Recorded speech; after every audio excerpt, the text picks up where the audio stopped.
Would you believe this led to this? Iowa City artist Jeff McNutt still isn't quite sure what inspired him to use junked pieces of the old Kinnick press box to embellish his series of 14 paintings called Old School Herky. I don't know. Maybe it's an implosion thing. I just thought, how can I use this great history? Jeff salvaged some real Kinnick brick, crushes it up, and adds it to his paintings for a little authenticity. And discarded dirt-covered wood turned out to be long ago Kinnick benches that he uses for frames. It's just amazing to me to think that somebody was going to get rid of this, and back in 1939 when Niall Kinnick was running around and winning the Heisman, somebody sat in that seat and cheered him on.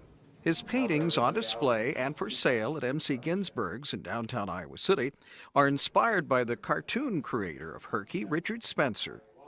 Mark Ginsburg, the owner, really gave me a great break and was allowing me to do this gallery walk and have this show here through October 31st. And he's donating all the proceeds to the University of Iowa Athletics.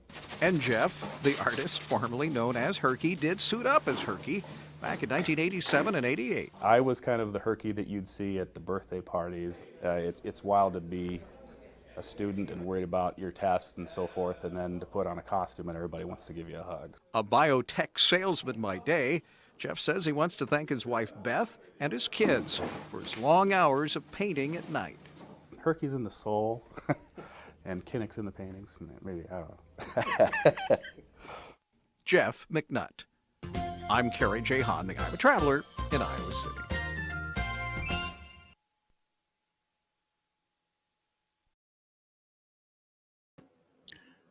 Scoopity-boopy-doop-boop. I love that music. It's very jaunty indeed. My name is Adam Jacobi. This is the Iowa Sports Review. Welcome. It is a Friday night, not a Saturday night, as you might have noticed. And it's also a bye week, so obviously we're going to get a little bit crazy. Once again, in the neutral colors, we're rocking the punt pit variant t-shirt today. So since we've got a bye week, since there's and since frankly nobody wants to talk about the game that was most recently played by the Hawkeyes, we have an extra special guest with an extra special giveaway, which we'll be talking about over the course of today's show. But our guest is the one, the only, as you saw on the video here, Jeff McNutt, an artist, Renaissance man, and now we can say a friend of the program.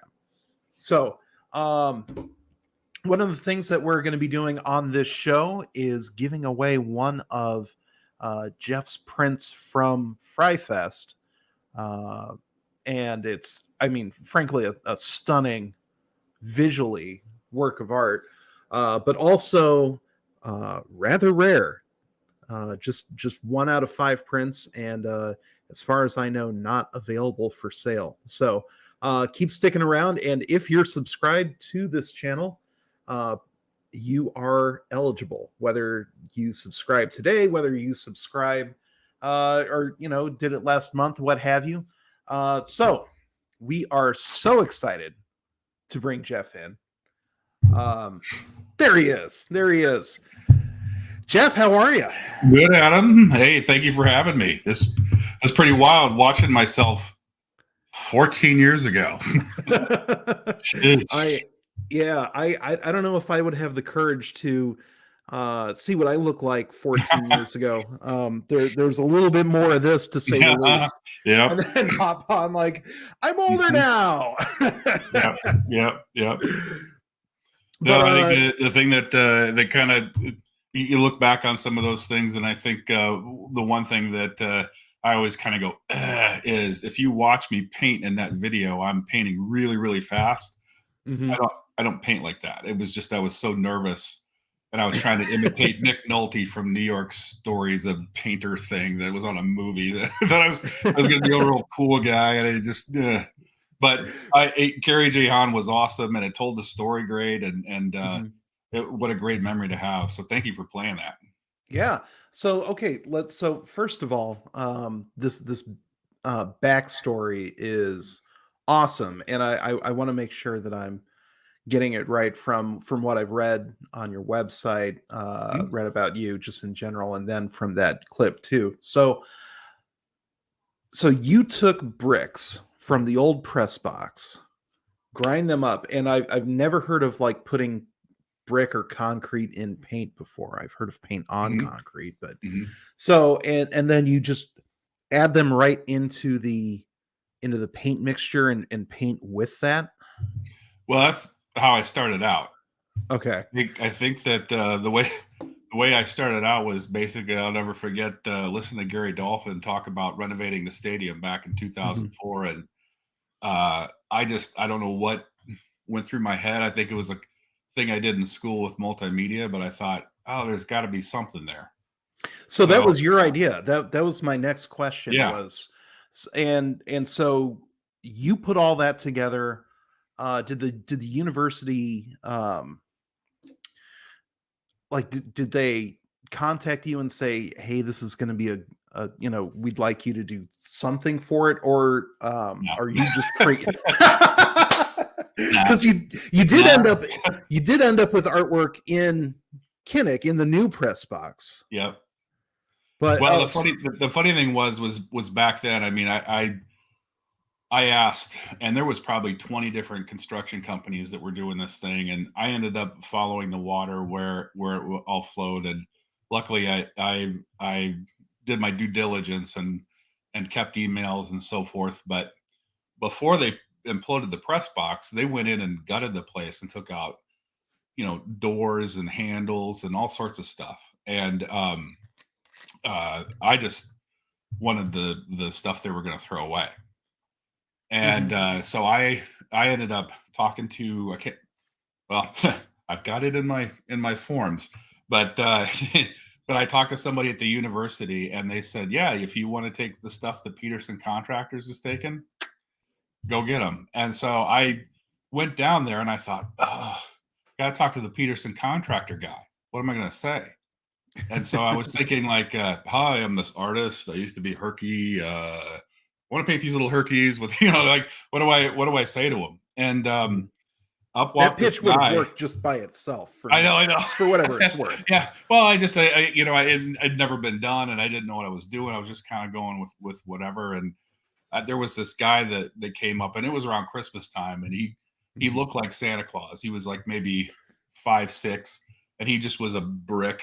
And I shaked his hand, and I told him what I was doing, and there was these 5 guys that were doing this.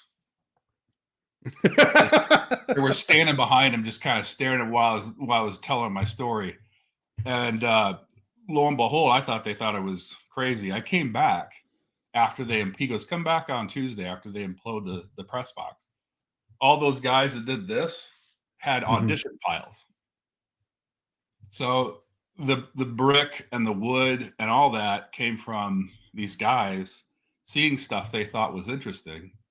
Oh, that's awesome. Putting it together in a pile, and I drove up with a pickup truck and just took garbage that they were going to get rid of. And what ended up happening was, when they imploded the press box suite, there was all this wood that was built up into the press box stands, as well as, if you remember, when you walk up the stairs, Oh yeah. there used to be that really gray wood.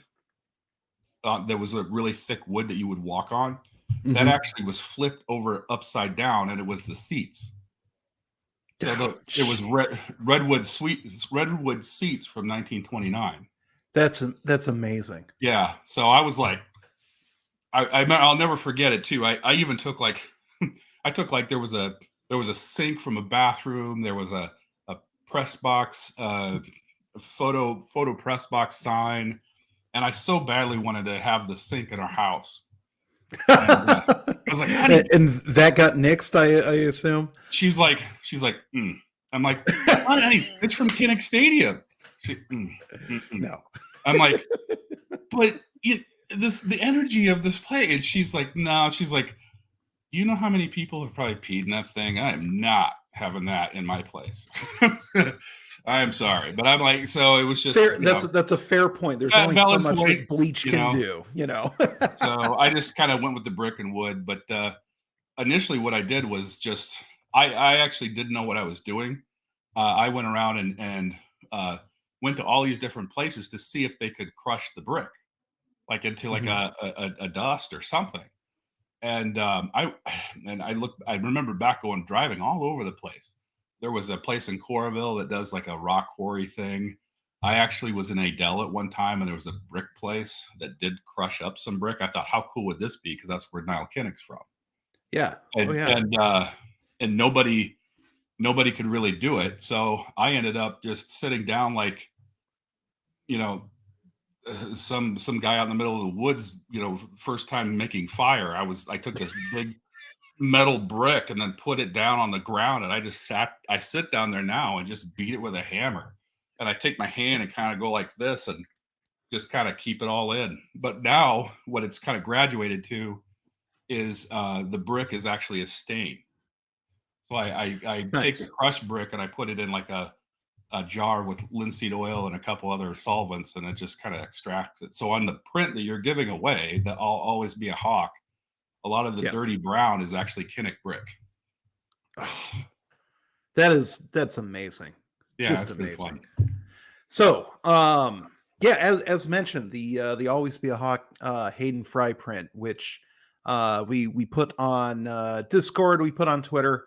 And so hopefully all of you got to take a look at what we're talking about here, but this isn't, just some cheap college poster, like with the Animal House guy with college on his sweat, like as iconic as that is, we're talking about like a legitimate, amazing piece of artwork here. So, excuse me. What we're going to try to do is make sure that we have the names of as many subscribers as possible. And this is not some like data mining thing. We're certainly not sophisticated enough for anything to be like untoward about this.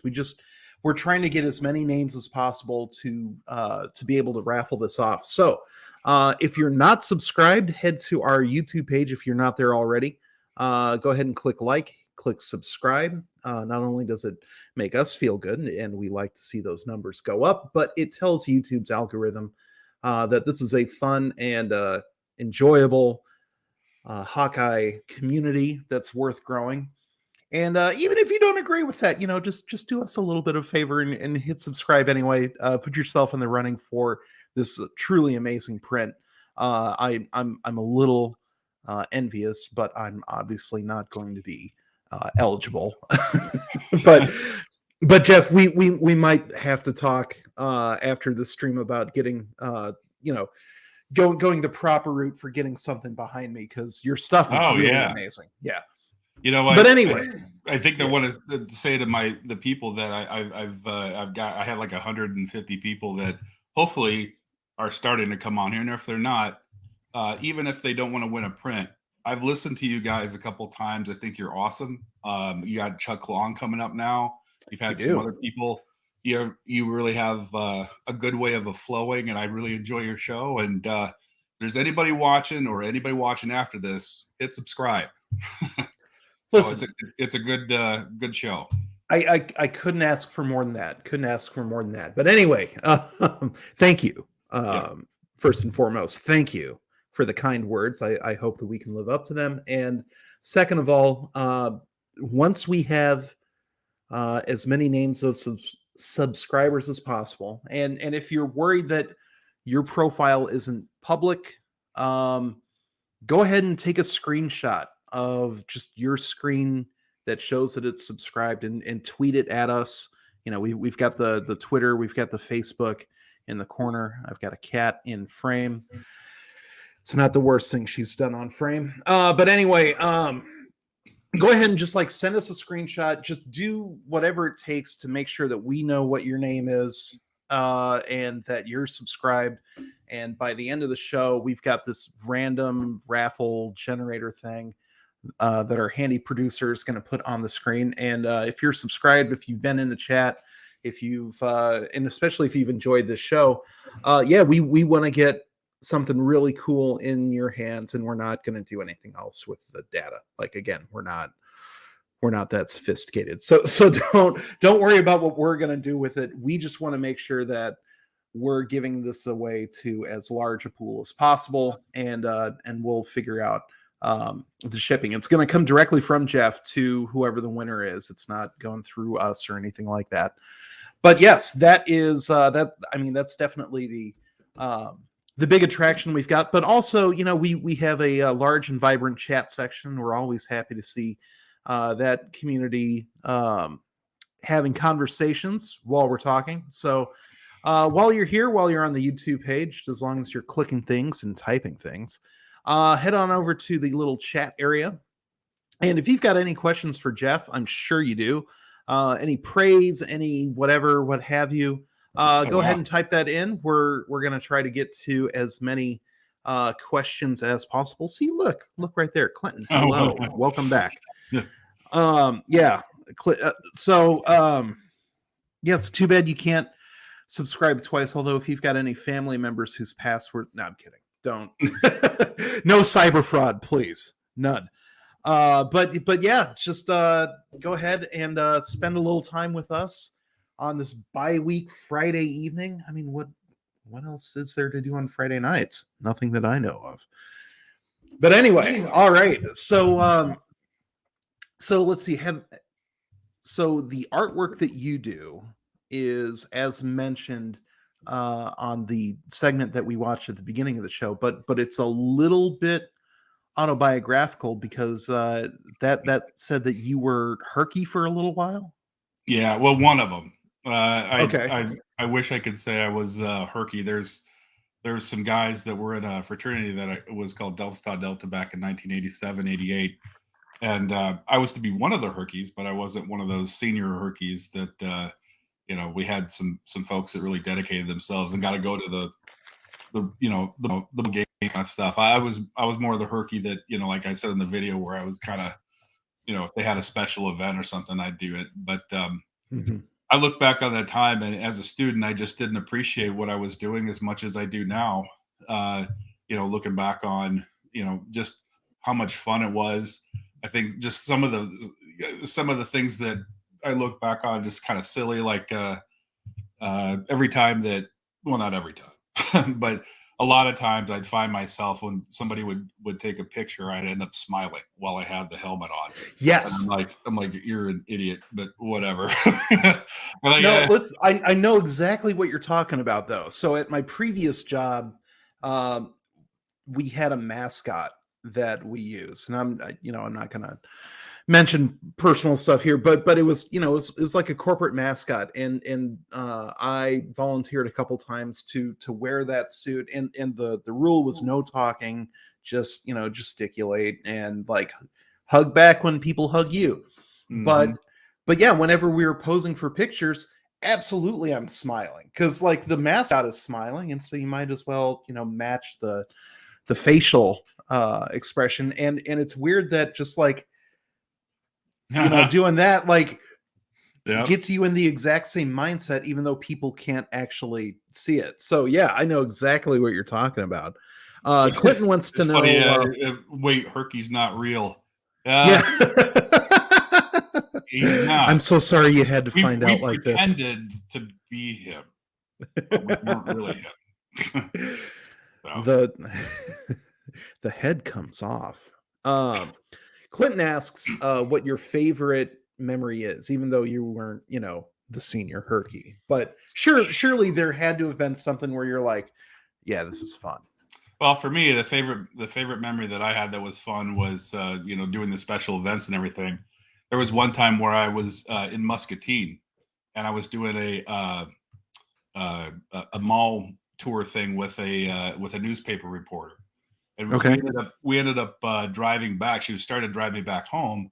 And as we were driving by, it was like on a Friday night. It was the first home game for Muscatine's high school football team. So we drove by the stadium, and I said, "Hey, let's go in there." And she's like, "Really?" And I'm like, "Yeah." So we went in, and I put the helmet on and everything, and I came around the corner, and it was awesome because Of course. the way I came in, there was like the stadium on my right, the main stadium for Muscatine, the visitors, and I was walking in right behind the home school, the Muscatine cheerleaders.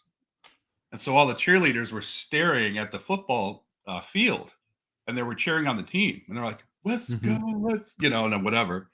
And I come running up behind them, and the crowd goes nuts. And the cheerleaders, I look at them, and they're like, all right, we're doing all right. They were screaming, and I was behind them doing the, fist pumping and stuff. And everybody was going nuts. And then the football players turned around, and they were like, doing this. And the cheerleaders were still like, we are kicking it.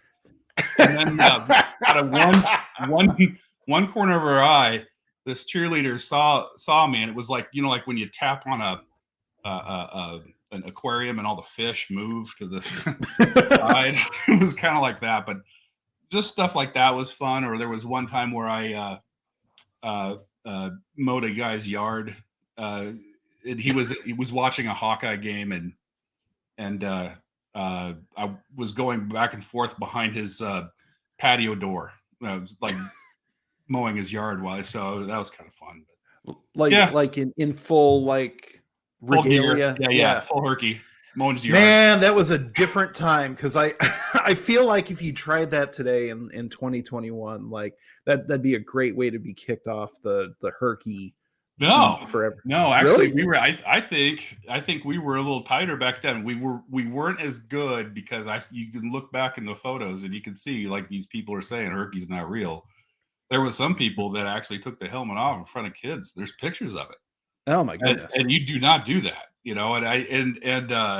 And Herky back then, we weren't allowed to go into a mall or a store or anything because it would say that the University of Iowa was sponsoring Target.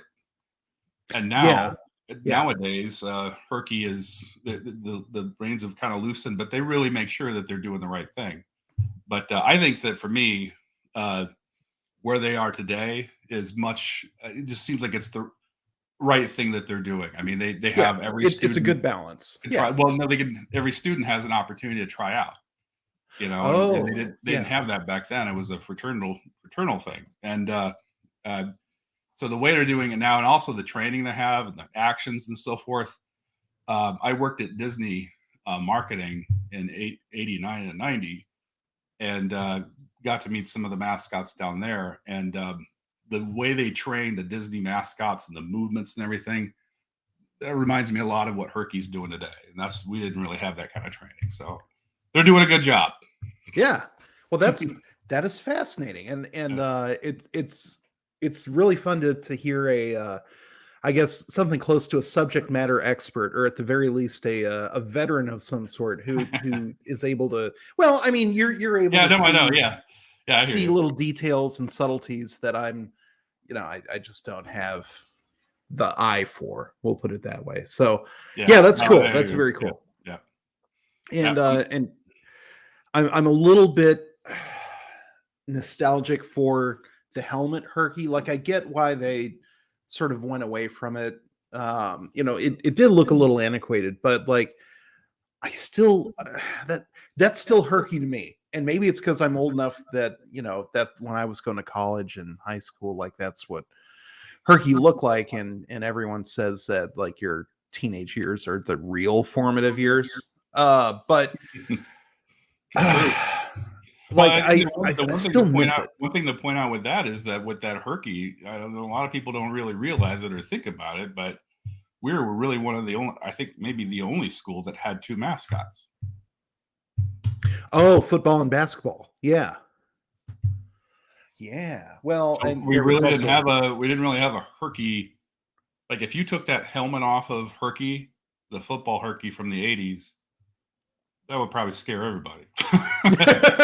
Right. I mean, his head was huge, and that actually, his head, when you put it on, it's like a football helmet. It weighs 50 pounds. So when you have a kid that wants the autograph and you gotta move your neck, oh sure, it hurts. Oh yeah, I bet it would. 50 pounds. Yep. Ugh. All right. Yeah, it was a lot, 45, 46, something like that. All right, we've got a great question from Clinton. Yep. And before we get to that, I think that we've also got a video of you going up into the new press box where your artwork is. And so, producer, if we could go ahead and watch that with our chatting faithful here.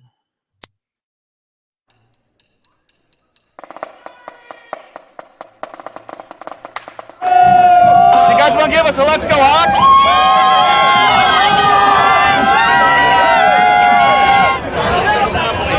It's crazy.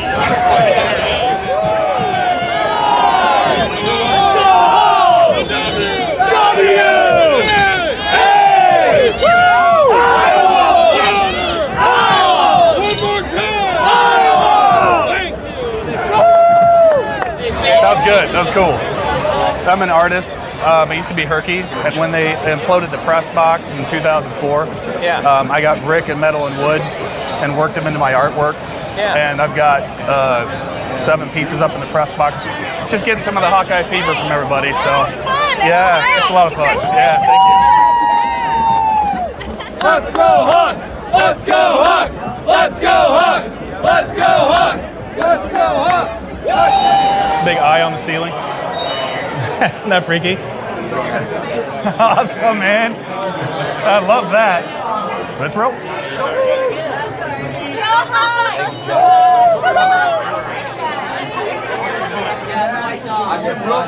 Here we go. Okay, let's You're with us. This is us.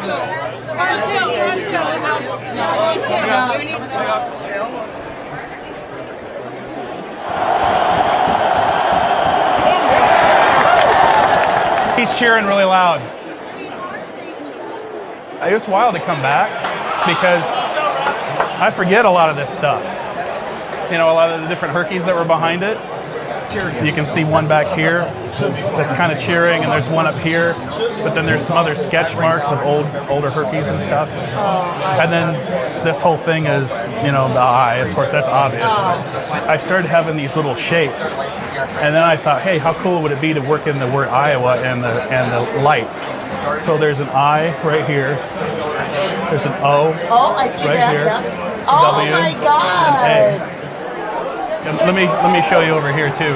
This is one that Dave was allowing me to do, and what I was trying to do with this was have like the whole stadium, like a March on Iowa kind of thing. Up here, Dave had me do a parking ramp signal, and then the water tower in the background. That's kind of what the view is supposed to be.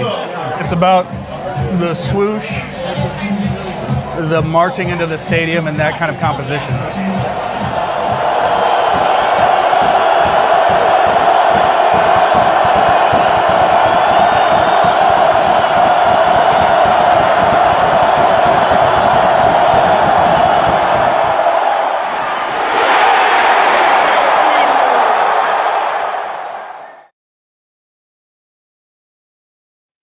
How cool is that? That was fun.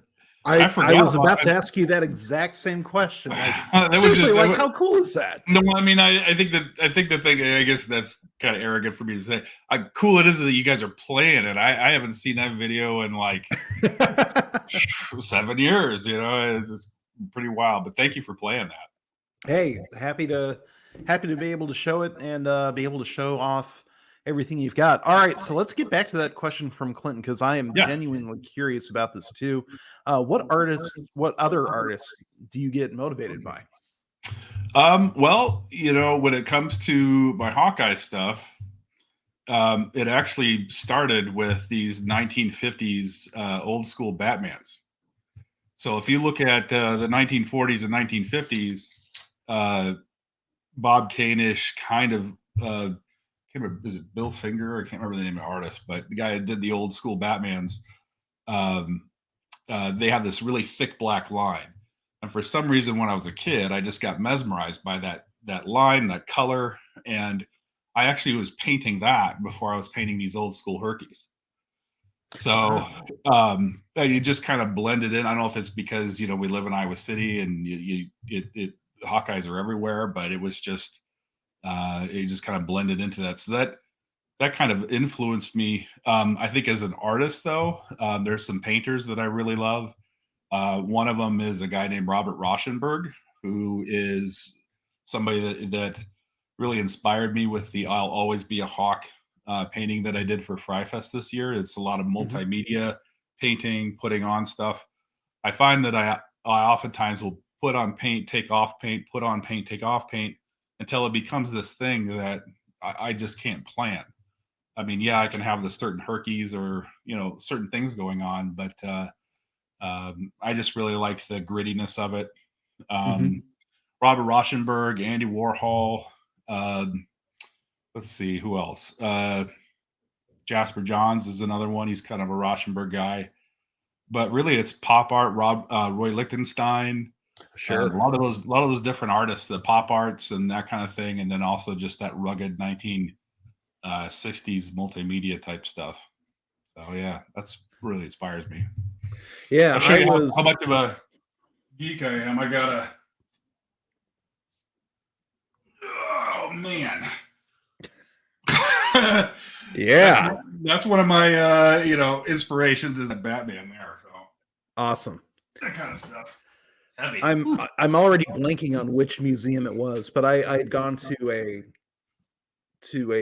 museum that had a Roy Lichtenstein whole exhibit, and obviously his pop art with the printing pixelations is his most famous stuff, but the depth and breadth of the way he used that medium was astonishing to me.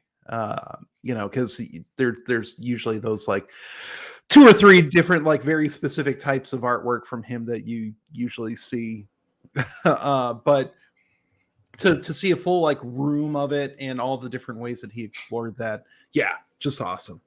I think somebody else that did pixelation was a guy named Chuck Close.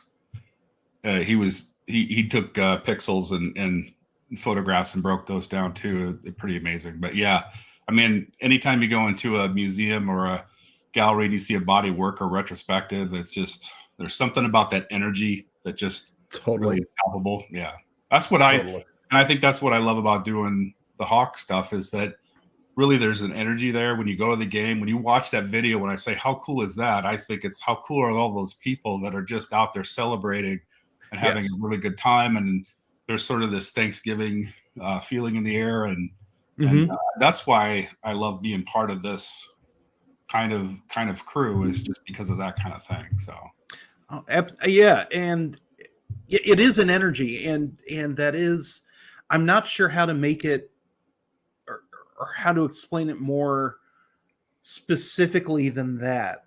But like I mentioned on the previous stream, the Penn State game was as close to a religious experience as I've ever had watching sports. Like just being which in the one? same... This last one or the one in '85? The '85 game. I'm a little too young for that. Okay, yeah. Well, there's 2 Penn State, or no, I guess that was Michigan. But the Penn State game this go around was crazy, wasn't it? Yeah. Were you there? Oh yeah, I was. I'm up in row 70, and it was still the loudest I've ever heard that stadium. Wow. And even on the drive home, just listening to sound off, every single caller said the same thing. I've never heard it that loud. Never heard it that loud. And it was so. It gets you caught. That energy just catches you up and roils you in it too. That everybody was just exhausted after that game, and we would have been exhausted regardless of what the final score was. Although it certainly helped that Iowa won. Yeah, okay, it helped quite a bit. But yeah, I mean, I was like, all I could do when I saw people I knew after the game was like, all right, bring it in. We got a hug. That was, yeah. So were you there for that one too? No, the Penn State game. I just, we went to a Penn State game and we got really up close tickets, and maybe it's an up close thing, but it was like the 4th row or something like that. When Joe Paterno was still coaching, it was a night game. And was amazing, and we lost it, but we were getting to the edge where we looked like we could win. And in the fourth quarter, my head was pounding so hard because the noise was just. I had a really horrible headache. I had to go back to my car to just decompress. It was awesome, and it's kind of like when you see those people at like some sort of concert and you got the girls fainting. You got a big artist. Yes. Oh, I can't take it anymore. I get it now. Yes. Yeah. Oh, yeah. We got a good question in from Brianna here. Brianna, maybe. How long does a painting typically take you to create? It depends on the size. I would say, for typically a month, maybe 6 weeks for really any of them. It just takes a while. I think it also depends on life getting in the way. But I would say if I dedicate myself and I'm doing it in oil and layering it like I do, probably a good month to 6 weeks. But again, if you get Fry Fest thrown in the middle of it, if it's just that one painting, that's probably what it would be. Yeah. But and about how much of that time are you just spending just like looking at it? Because it can't all be just busy work, right? No, but I'll go for 3 hours of constant painting. Oh wow! And then and I'll have to sit down, and my legs will cramp up. I don't even realize I'm doing it. But it's just I'm taking a sand belt to the painting. I'm taking turpentine and rags to it and wiping stuff off and putting stuff on. And it's just something that I can get lost in. I think we all walk around with people we talk to and interact with all day, and then I try to go into the studio and get them to leave my head. So something like that. But I think the answer to your question, Brianna, I would say probably 6 weeks. I think. Wow. And also.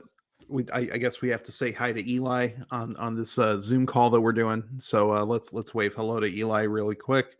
Hi. But anyway, so I guess I didn't really realize, and I have a friend who paints with oils, and I get to see a little bit of his creative process. I mean, he's fantastic. His name's Tom Cranston. My Inner Robot on Instagram. Oh yeah.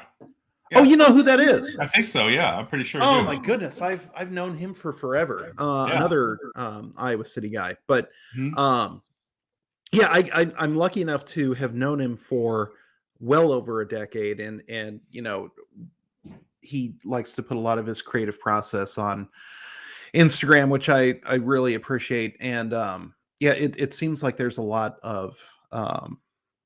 more thought, a lot more layering, a lot more. I guess from my beginner's perspective, you don't really think of painting as something that requires a lot of edits, right? Like in my kindergarten art class brain that I've got, I'm like, paint goes on, paint is done, and so I hope at the very least, with all the work that you're doing with like turpentine and stuff, that your studio is, I don't know, well ventilated, I hope.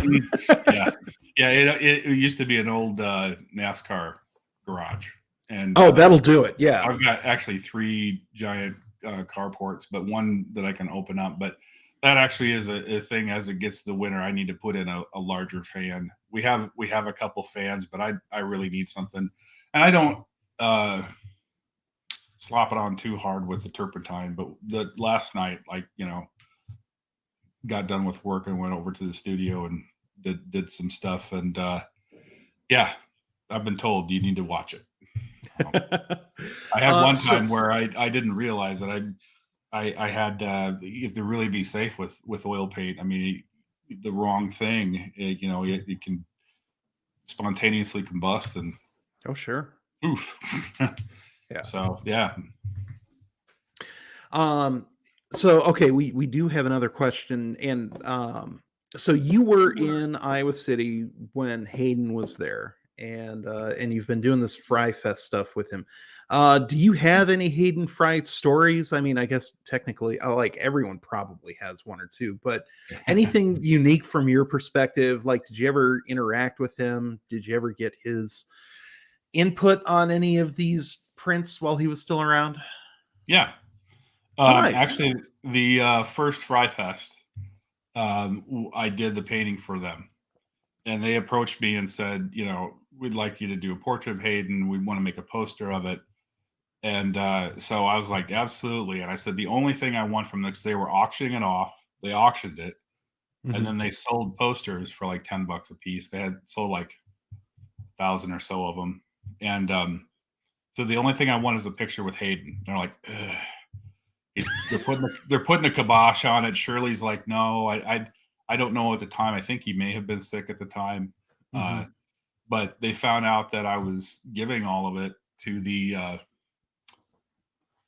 children's hospital, or to this auction that they were doing. And they called me up the night before and wanted to meet me. So the press got from 9 to 9:30 for their entire questions. And Mhm.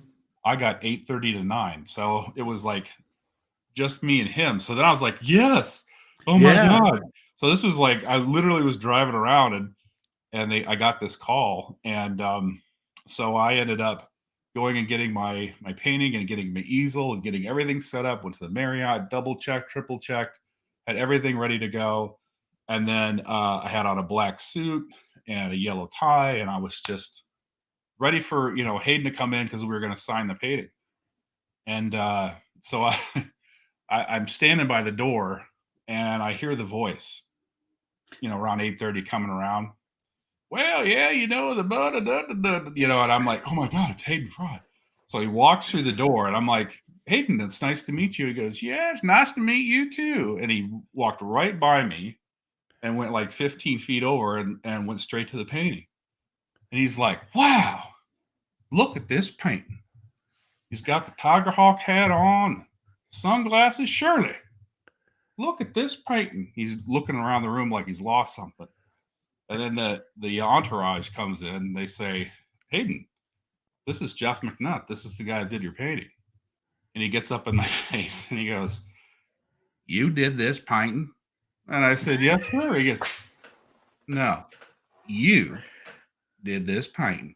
And I said, yes, sir. He goes, son, I would have put you on my front line. I was looking around the room for some squirrely guy. That's my favorite Hayden story. It was great because I got to meet with him and we signed the thing. And the one thing he loved in the painting in Fry Fest, the first one, is I took my palette knife and scratched made tons of scratches in the hat, because one of his famous things was scratch where it itches. Oh yeah. Thing. Yeah, so yeah. He loved that. And I thought it was getting all cute because I put a lot around his chin line. I put this thick pink line, and I thought, oh, I'm being really, really cute. Nobody saw it, and I showed it to him, and he's like, oh yeah, that's nice. Shirley, look, he's got scratch where it bitch it. I was like, oh my God, he just loved it. He goes, then he gets up in front of me, he goes, Jeff, what it says on my cell phone when somebody calls and I can't pick up? And I'm like, he goes, scratch where it itches, beep. he was awesome. I loved it. And I think the thing too that really was kind of freaked me out was like when he came in there and we were signing the painting, he was like, I was telling him about the different things with the brick and the paint and how I painted it. And that was not the Hayden I knew. And the Hayden that was sitting there looking at it, he was just like, oh, wow. And I caught myself in the middle of it going, holy crap, I'm the expert here. This is pretty wild. Teaching Hayden Fry something. And then he went into the press, and then whoosh, there was Hayden. There was the guy that I knew growing up. And he was fantastic. The other thing too that amazed me about Hayden was his memory. Oh my God. I mean, there was a guy that played on our high school that Dan might remember is a guy named Grant Goodman. And he knew Grant Goodman and all about his family. And I was just like, Jesus, and I'm like thinking, what was the name of that person that I met 5 minutes ago? Right. And he's like, yeah, and they had a certain paprika in the tomato soup, and I'm like, that's amazing. He's like a computer. I've heard from multiple people independently that his memory, especially when it came to players, towns, like small towns that you could not possibly expect him to remember decades later, Yeah. that he would be able to. And that always just fascinated me, because it's not really part of his legacy, right? Like it's one thing to be able to, spin a yarn and this and that, but people don't ever talk about him like a steel trap. But he was amazing, except for the people that like knew him and met him. One of the guys that writes with us on Go Iowa Awesome, Pat Vint, encountered Hayden in I want to say Vegas, and just like you, Hayden was like, "Where were you when I was coaching?" And I should also point out, Pat is 6'7", so like, yeah, same thing. Yeah, but he knew. Hayden remembered a guy that had come from Pat's small town, a walk-on from years and years ago. And that was like the only one from that entire area, because that they weren't pumping out D1 athletes at all over there in Western Iowa. And that wasn't the first time that I had heard a story like that about him either.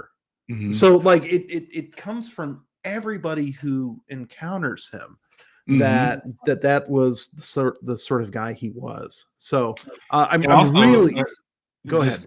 He was just it humbled me to be. I mean, that he would like what I did, and that he had mentioned me in the press corps meeting, and then I went down the stairs after I got done with this, thinking, "Wow, that was really, really cool." And I got at the end of the bottom floor of the lobby in the elevator, and there was probably a good 250 something people waiting, like a mob. It's like, some rock star showed up. It was amazing. Yeah, but you're right. I mean, the memory, and also just the genuineness of him. He's just fantastic. Yeah, it's pretty much impossible to fake, which I appreciate. All right, so for those of you all who are watching, here's a quick little reset. My name is Adam Jacobi, GoIowaAwesome.com. This is the Iowa Sports Review. It's our special bye-week edition.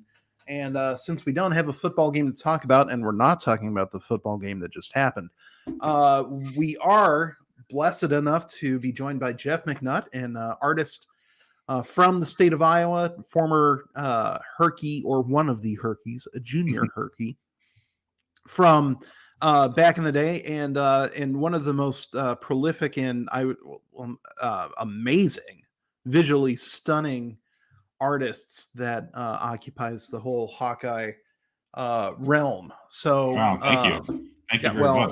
It's that praise is earned, to say the least. Yeah, thank you. So just a quick little reminder for everybody. I know that we always ask you to like and subscribe while you're here, and I'm going to do that again. Not only because it makes us feel good, but it helps grow the community. And especially the reason why it would be a very, very good idea for you to subscribe if you haven't already.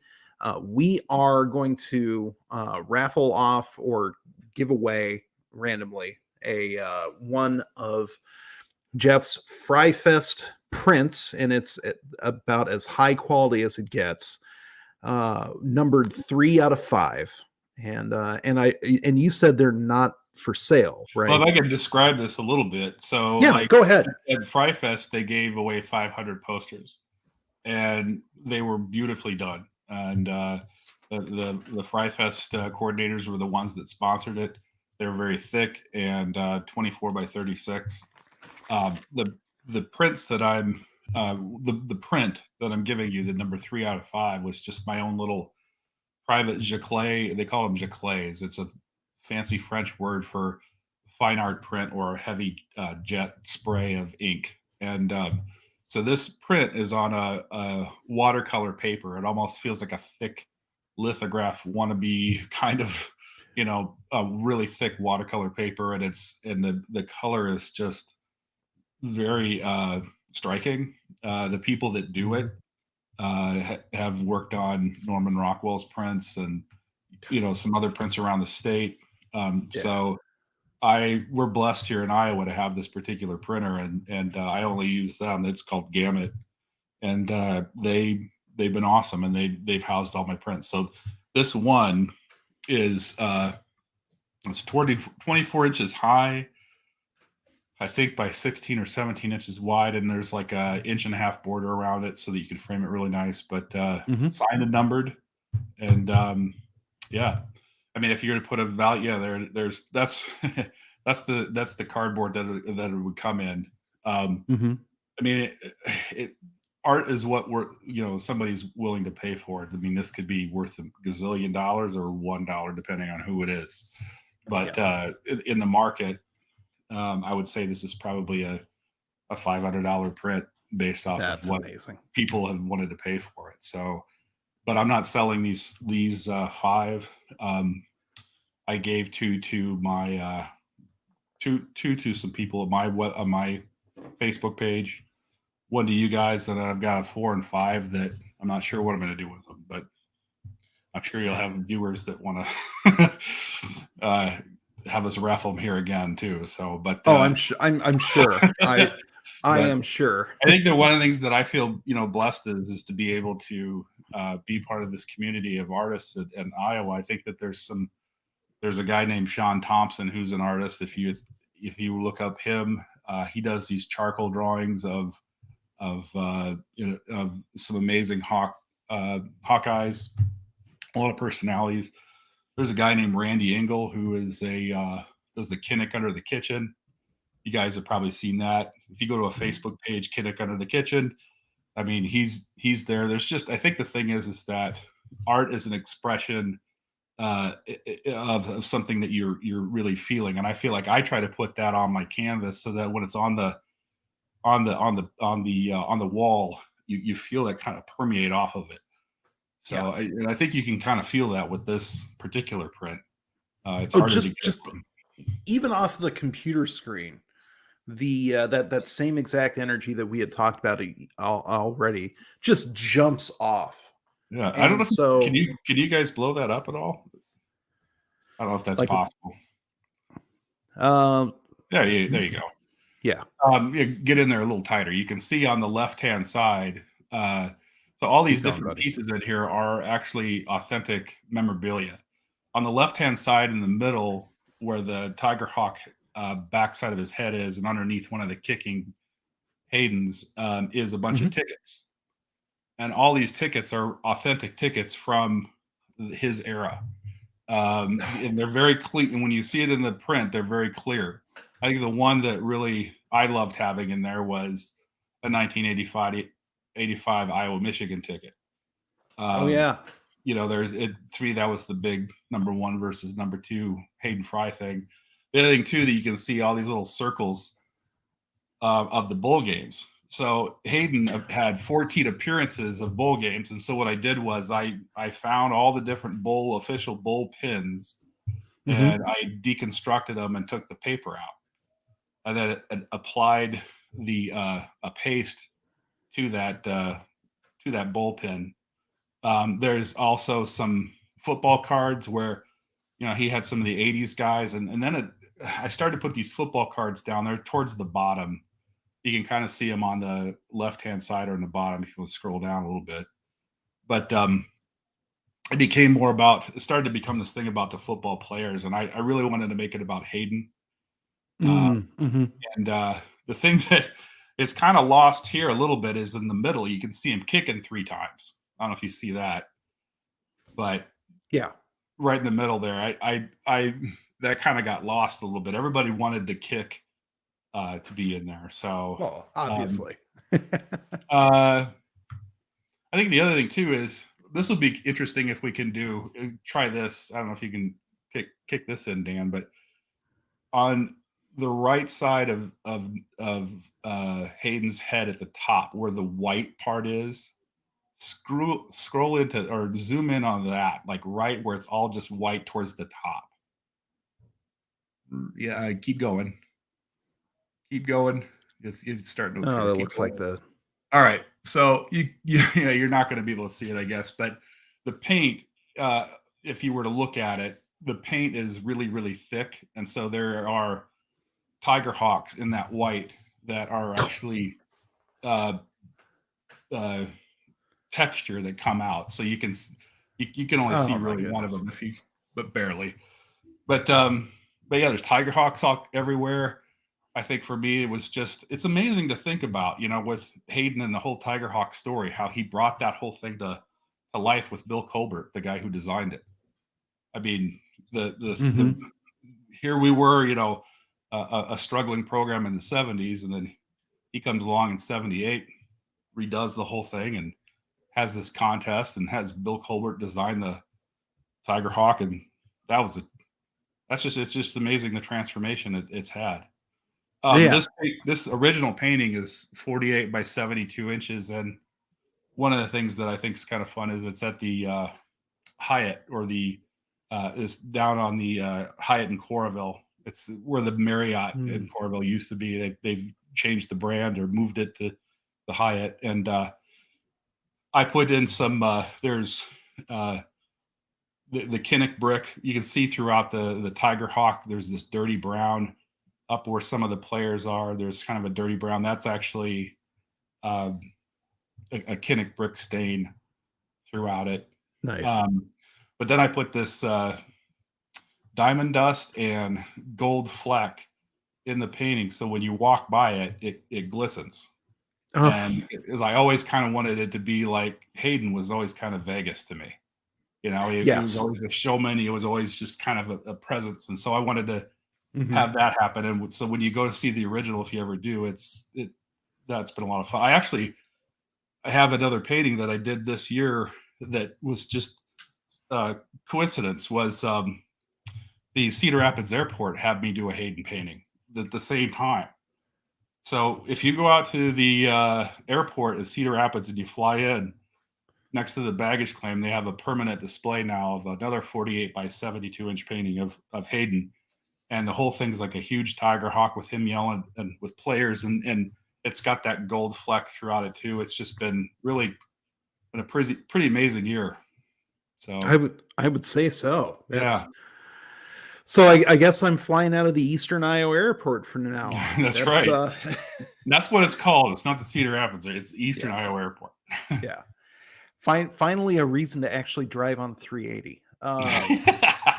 Boy, I heard you live around there. I heard it was especially nasty today. Can you confirm or deny? Yeah, it was kind of meh.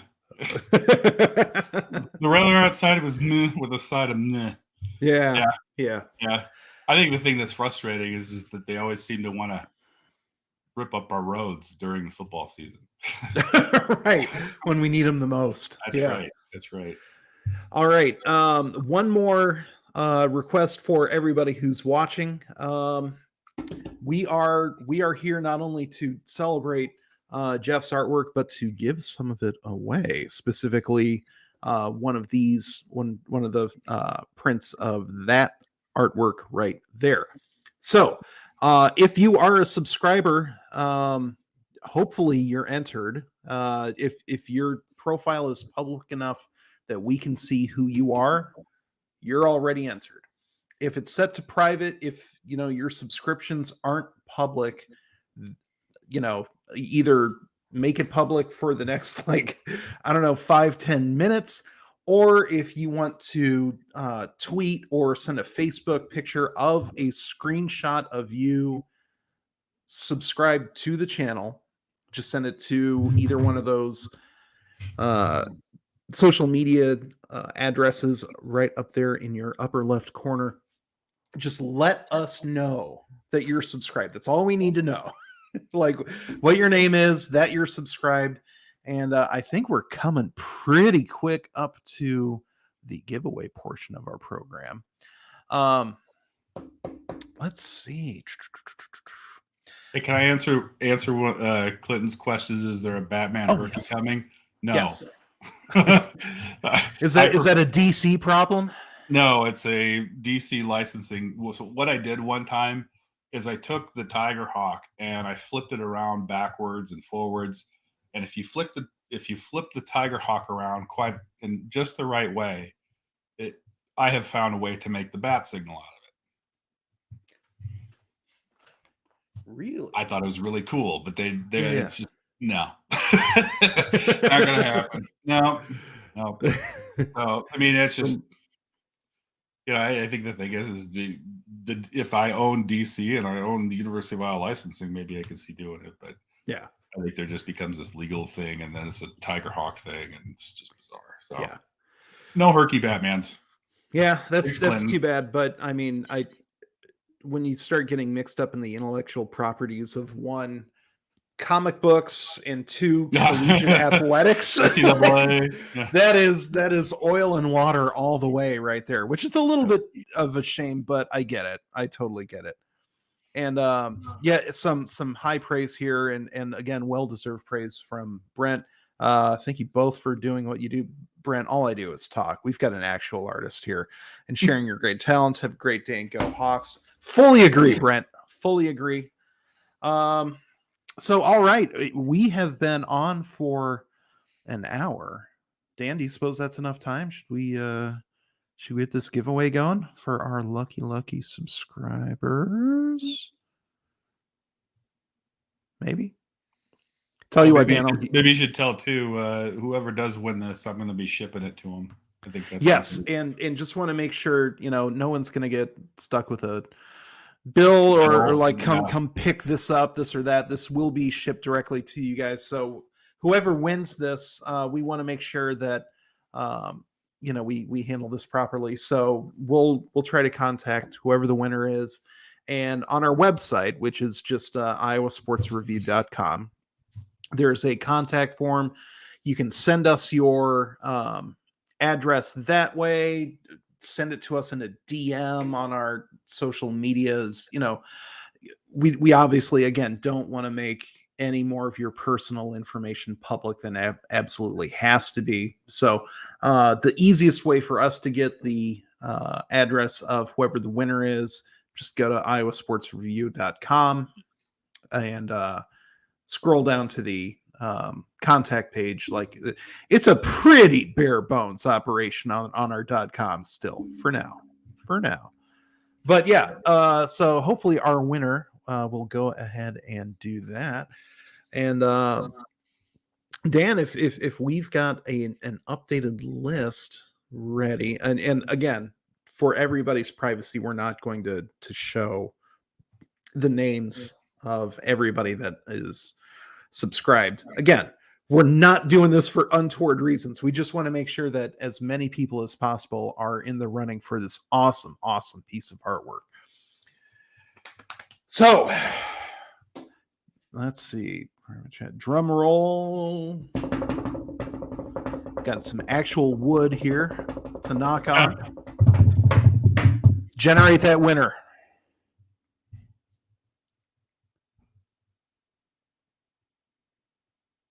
Processing. Is it me?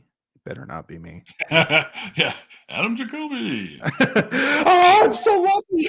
Yeah. Jeff McNutt. Beth McNutt. I'm not gonna lie, this is the longest processing of a random generation that I've ever seen. This is how long it takes me. I think the thing is that this is how long it takes me to paint.